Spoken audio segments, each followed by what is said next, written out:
Mas Giri, saya coba tanya isu lain.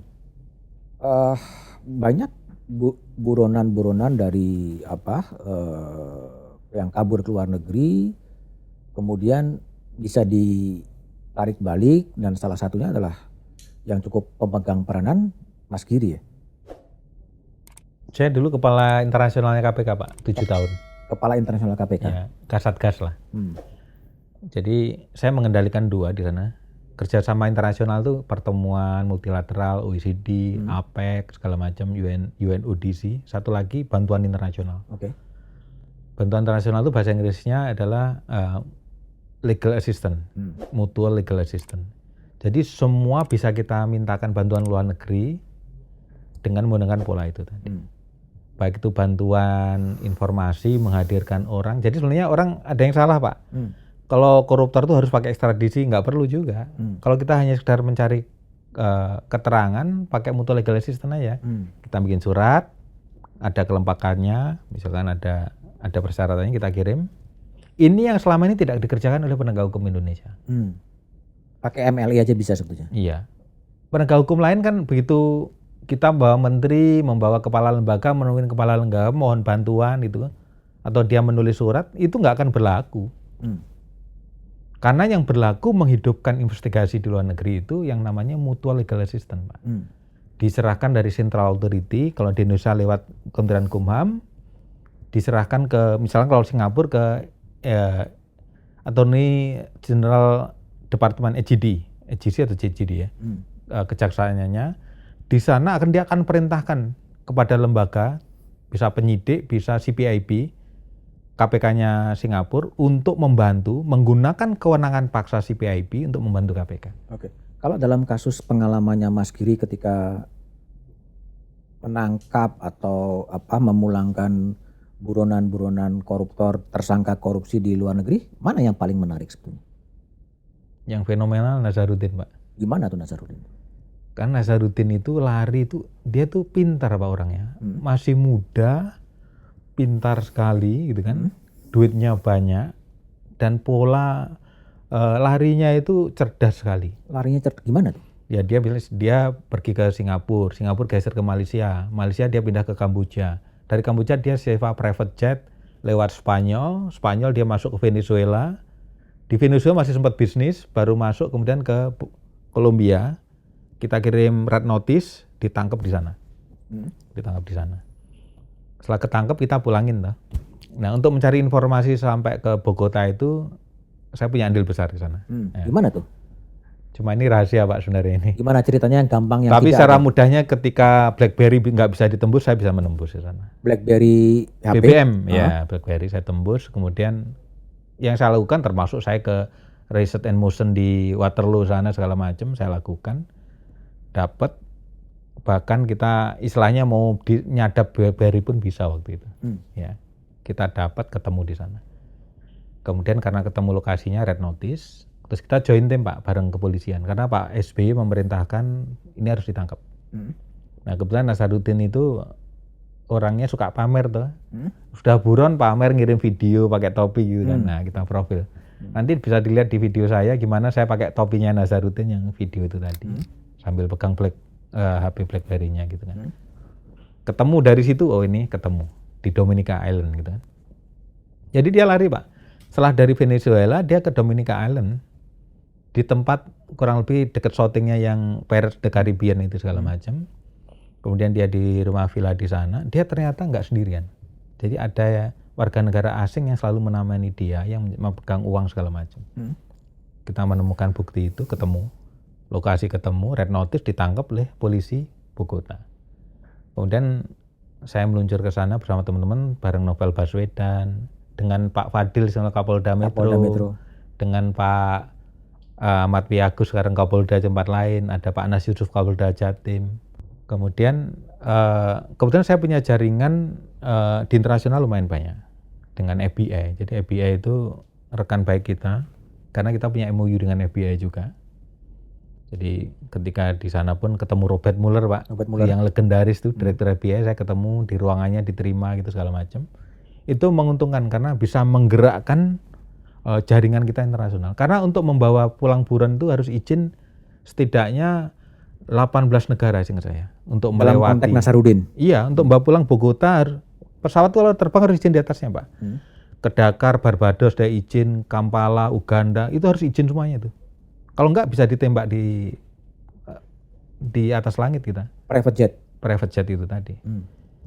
Kemudian bagaimana pengamanan di sepanjang perjalanan itu tadi. Nah, yang menarik, Pak. Singkat cerita, Nasaruddin itu sudah dipersiapkan untuk dapat suaka karena dia udah membayar pengacara yang sangat mahal di sana. Dan itu terbukti begitu akan kita bawa lembaran-lembaran itu saya sita dari tempat sampah yang dibangun oleh Nasaruddin. Lembaran apa?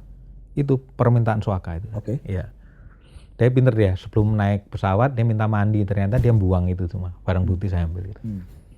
Dan kemudian yang menarik karena itu kita mendapatkan informasi Nasaruddin itu bisa lepas ketika menggunakan komersil, maka kita menggunakan pesawat private jet. Dan yang menarik kita nggak punya duit waktu anggaran itu kan. Nggak punya duit? Anggaran gitu kan. Untuk nyewa itu, charter? Iya. KPK kan nggak mungkin minta ke pengusaha untuk nyarter, Pak. Kemudian nggak pinjam heli ya? Saya kontak Jakarta untuk menyiapkan anggaran, Dirjen Anggaran, Kemenkyu Kooperatif disiapkan anggaran segera cepat, tetapi harus ditransfer cash ini. Waktu saya tinggal 1 malam untuk lakukan itu, Pak. Bayangkan dalam 1 malam nyari anggaran 4,8 miliar, di mana belum dianggarkan. Nah, akhirnya kesepakatan Kemenkyu kita siap dukung, karena heboh di Indonesia kan, ditransfer baru boleh. Dan saya harus nyari pesawat itu dari Amerika, terbang dari Colorado itu, 3,5 jam dari Bogota. Begitu nyampe, ditelepon saya, kita nggak bisa langsung terbang. Ditelepon oleh? Oleh pemilik perusahaan pesawat tadi, karena pilot itu harus tidur 8 jam sebelum dia terbang. Tapi saya jelaskan, ini buron ini kalau nggak terbang cepat, ini sebentar lagi bakal bebas. Karena otoritas di Bogota sudah mempersiapkan itu, karena sudah membayar pengacara mahal. Maka dalam waktu yang singkat, saya membujuk mereka, tolong dibantu kan. Nggak ada jawaban, Pak. Kemudian saya masih ingat tuh, bareng Pak Fadil sama Kapolda Metro, saya menunggu di ruangan itu kan. Tiba-tiba mungkin 3 jam setelah itu pesawat, 3,5 jam, tiba-tiba mendarat, Pak.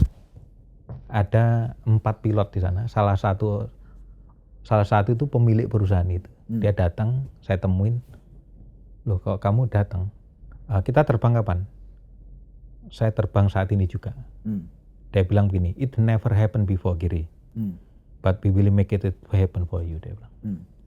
Dan dia tahu betapa pentingnya membawa buron ini untuk pembukaan kasus di Indonesia.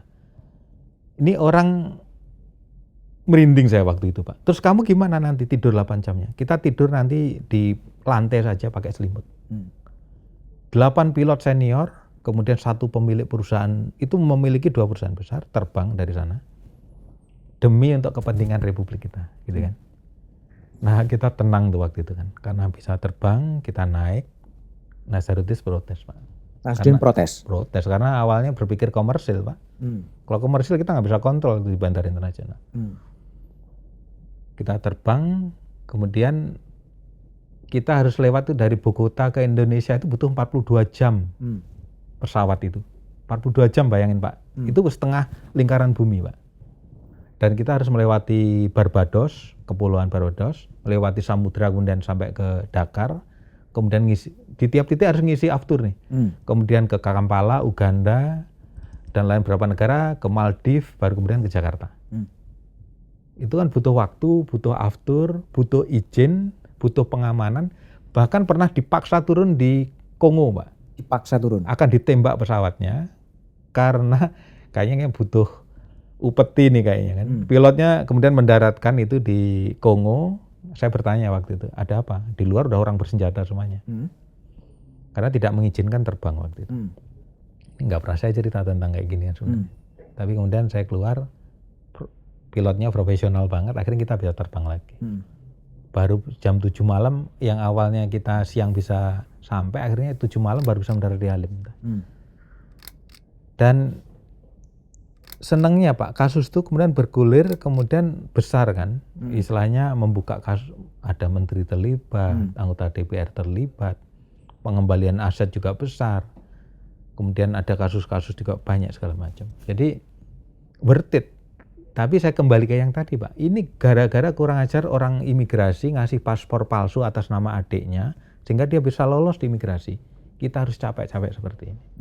Itu impact dari korupsi di level pelayanan kan, menyelamatkan koruptor besar.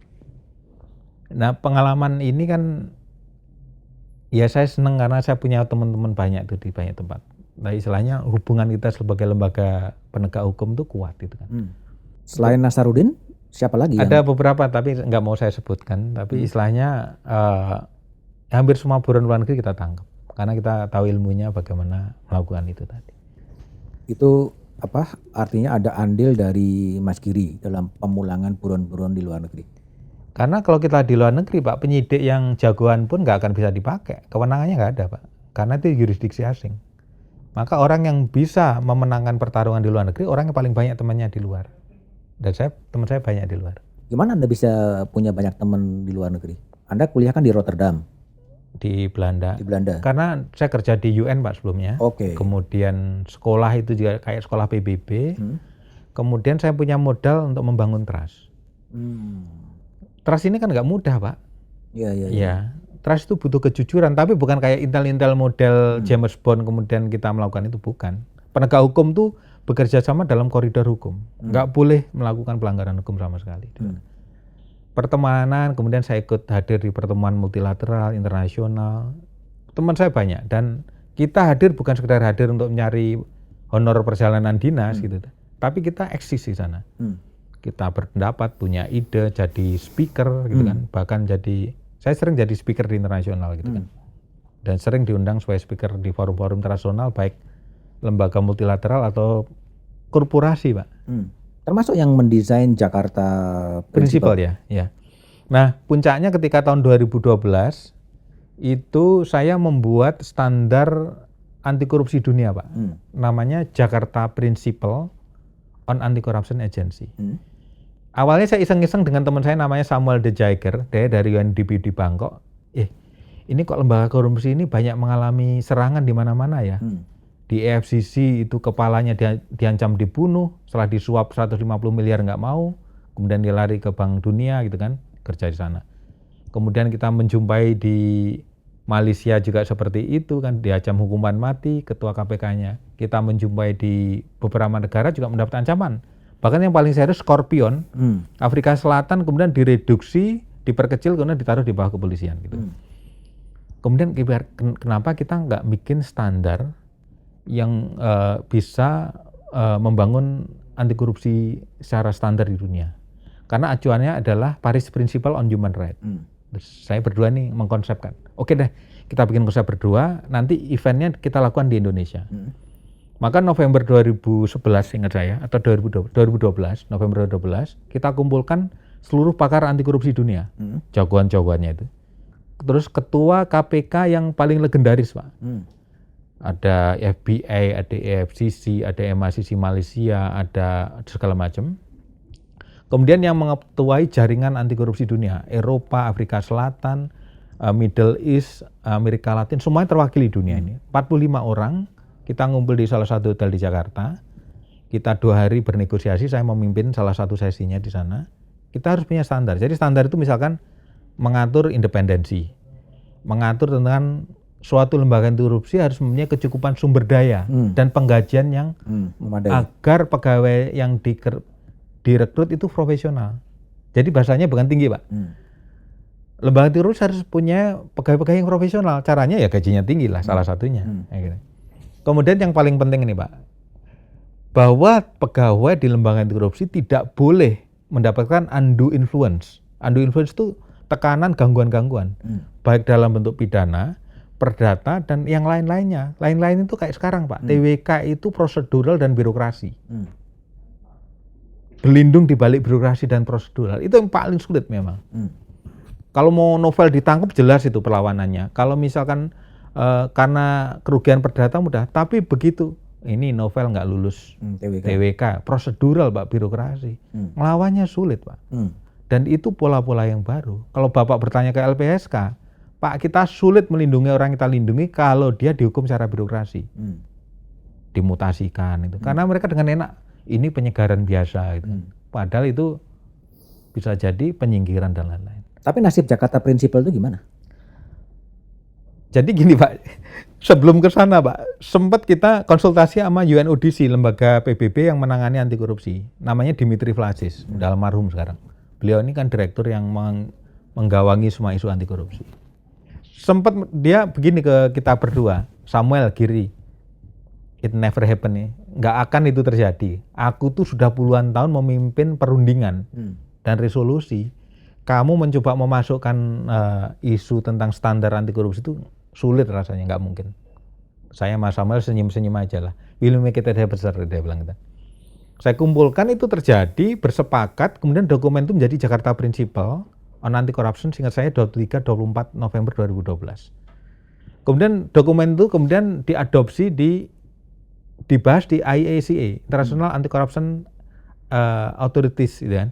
Jaringan anti korupsi dunia diadopsi, di PBB diadopsi di beberapa session, ada yang di Panama, ada juga yang di, seingat saya di Doha gitu kan. Yang dokumen ini penting untuk membangun anti korupsi. Jadi sudah dokumen dunia sekarang Pak. Dokumen dunia. Dan sudah ada guideline. Nah sayangnya kemudian saya jadi direktur gratifikasi tidak meneruskan implementasi itu kan.